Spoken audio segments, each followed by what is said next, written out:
ಕಲ್ಲಾದರೆ ನಾನು ಬೇಲೂರಿನ ಗುಡಿಯಲ್ಲಿ ಇರುವೆ, ಮಣ್ಣಾದರೆ ನಾನು ಕೋಲಾರದ ಮಣ್ಣಲ್ಲಿ ಬೆರೆವೆ, ಮರವಾದರೆ ನಾನು ಚಾಮುಂಡಿಗೆ ನೆರಳಾಗಿರುವೆ, ಮಗುವಾದರೆ ನಾನು ಕಾವೇರಿಯ ಮಡಿಲಲ್ಲಿ ನಗುವೆ.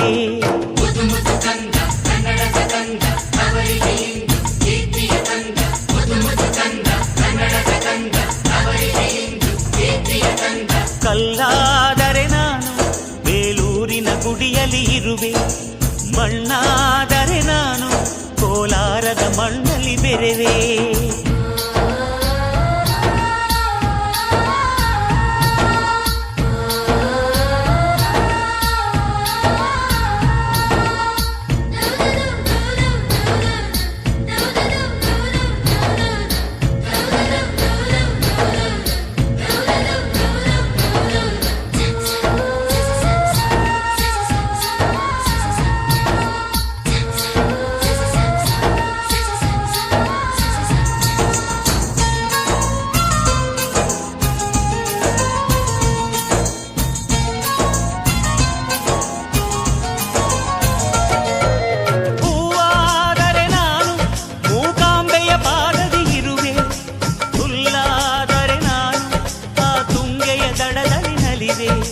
ಮಳೆಯಾದರೆ ನಾನು ಮಲೆನಾಡಿನ ಮೈಯನ್ನು ತೊಳೆವೆ, ಹೊಳೆಯಾದರೆ ನಾನು ಆ ಜೋಗದ ಸಿರಿಯ